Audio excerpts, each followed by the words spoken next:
আসসালামু আলাইকুম, সবাই কেমন আছেন? চলে আসছে নতুন আরও একটি ভিডিও নিয়ে। আজ আমি দেখো কিভাবে বড়দের নামাজে হিজাব তৈরি করতে হয়। তো দেখতে না, কাপড়টি কিন্তু প্রথম উপর দিকে ভাঁজ দিয়েছি, তারপর কোনাকুনি আমি যে পাশ ওই পাশে বন্ধ সাইড দিয়ে লম্বা 50 ইঞ্চি মেপে কোনাকুনি আমি কেটে নিয়েছি।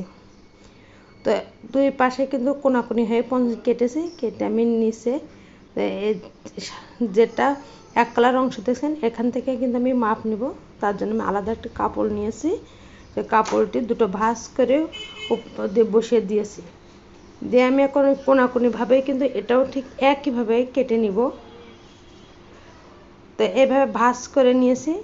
তো ভিডিওটা আপনারা প্রথম থেকে শেষ পর্যন্ত দেখবেন, তাহলে কিন্তু নামাজের হিসাব যেহেতু একটু লং বানাতে হয়, এই জন্য কিন্তু লংই বানিয়েছি।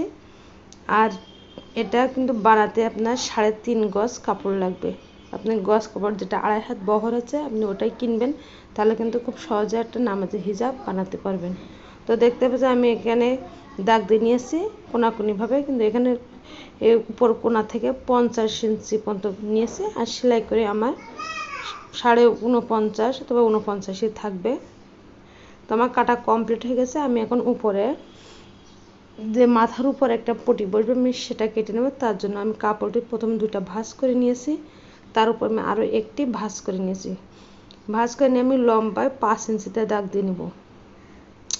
তো 5 ইঞ্চিতে দাগ দিয়ে নিয়েছি, আর উপর থেকে নিব 3 ইঞ্চি পরিমাণ। তো এইভাবে কোনাকুনি দাগ টেনে নিব। তো আমার দাগ টানা কমপ্লিট হয়ে গেছে, আমি এখন এটা কেটে নিব। তো 3 ইঞ্চি পরিমাণ নিয়েছি, আমার সেলাই করে 2.5 ইঞ্চি পর্যন্ত থাকবে। তো আপনি চাইলে 3 ইঞ্চি অথবা 3.5 ইঞ্চিও নিতে পারেন। তো 3 ইঞ্চি নিলে বেশি ভালো হবে। তো আমার কাটা কমপ্লিট হয়ে গেছে, আমি এখন এটা সেলাই করে দেখিয়ে দিব। তো প্রথমে নিচে যে কাপড়টা আমি আলাদা কেটে নিয়েছিলাম, তো একটু যেহেতু রাউন্ডটা বড় হবে এই জন্য পিছন সাইডটা কিন্তু জোড়া পড়বে, আর সেই জোড়াটার জন্যই আমি কাপড়টা কেটেছিলাম, সেটা আমি এখন জয়েন করে নিব। আর হিজাবটা কিন্তু লং হয় যাতে হাত না দেখা যায়, আর এর জন্য সবসময় বেশি বহরের কাপড়টা কিনবেন, যেটা 2.5 হাত বহর আছে সেটা কিনবেন, তাহলে কিন্তু ইজিলি আপনি একটা হিজাব বানাতে পারবেন। আর হিজাব বানাতে কিন্তু কাপড়টা একটু বেশি পরিমাণ কিনতে হয়, যেহেতু হিজাবটা রাউন্ডটা একটু অনেক বড় হয়, সেজন্য কিন্তু কাপড়টা বেশি কিনতে হয়। তো সেলাই করা কমপ্লিট হয়ে গেছে। আমি এখন সোজা পাশে একটু চাপ সেলাই দিয়ে নেব। তো চাপ সেলাইটা দিলে একটু সুবিধা, যে ওটা পেতে থাকে, তার জন্য এটা চাপ সেলাই দিয়ে নিব। তো সেলাই করা কমপ্লিট হয়ে গেছে।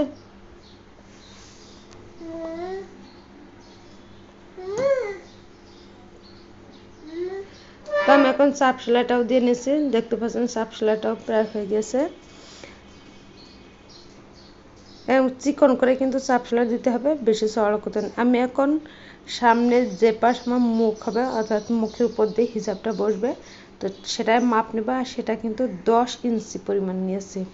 তো 10 ইঞ্চি পরিমাণ কিন্তু পারফেক্ট। যদি যা মাপে বানাবেন তার মাপটা নিয়ে নেবেন। যদি সে একটু স্বাস্থ্য ভালো হয় সেক্ষেত্রে আপনি 10.5 ইঞ্চিও দিতে পারেন, অবশ্যই মাপটা নিয়েই দিবেন। তো আমি যে জন্য বানাবো তার 10 ইঞ্চি পরিমাণ ঠিক হবে, আমি এই জন্য 10 ইঞ্চি পরিমাণ রেখে সেলাইটা করে দিচ্ছি। তো সেলাই করা কমপ্লিট হয়ে গেছে, আর আমি এখানে 2টা সেলাই দিয়েছি, আপনি চাইলে এখানে 2টা সেলাইও দিতে পারেন।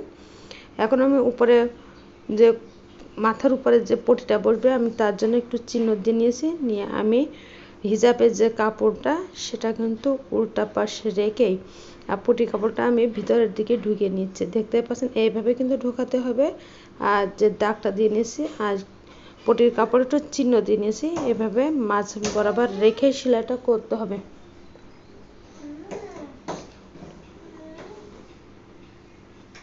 তো এভাবে আমি সেলাই করে দিব। তো আমি সেলাই কিন্তু একেবারে মাঝ রেখেছি, মিডিলে রেখে কিন্তু সেলাইটা করতে হয়, তাহলে কিন্তু পটিটা কিন্তু ছোট বড় হওয়ার সম্ভাবনা থাকবে না। এই জন্য মাঝ বরাবর রেখে সেলাইটা করে নেবেন।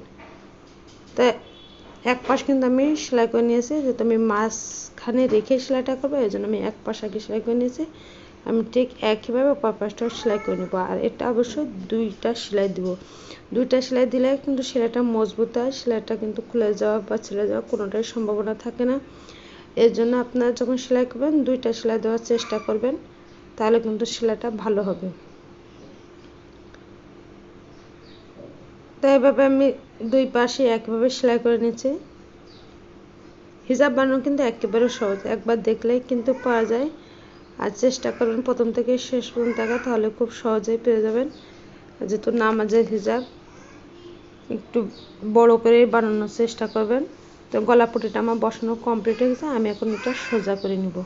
তো দেখতে পাচ্ছেন এটা কিন্তু আমার সোজা পাট, আর সোজা পাটে কিন্তু আমি সাপ সেলাই দিয়ে দেবো। তো আমি 10 ইঞ্চি পরিমাণ গলার থেকে মাপটা নিয়েছিলাম, আমি সেখান থেকে কিন্তু সোজা পাটে সাপ সেলাইটা দিয়ে নিব।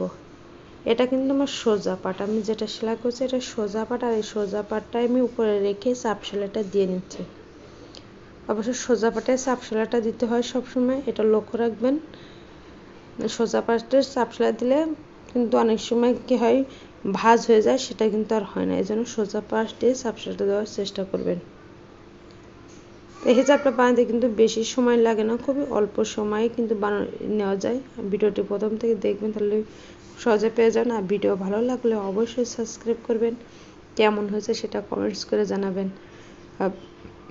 ভালো লাগলে অবশ্যই লাইক শেয়ার দুটাই করে দেন, পাশে থাকা বেল বাটনে অন করে রাখবেন, যাতে পরবর্তী ভিডিও সবার আগে আপনার কাছে পৌঁছে যায়। আর আমি এরকম সহজ সহজ ভিডিও দিয়ে থাকি, যাতে আপনারা খুব সহজেই বুঝতে পারেন।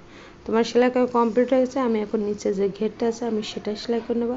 আর সেটা সেলাই করার জন্য অবশ্যই উল্টা পাশে সেলাইটা করতে হবে।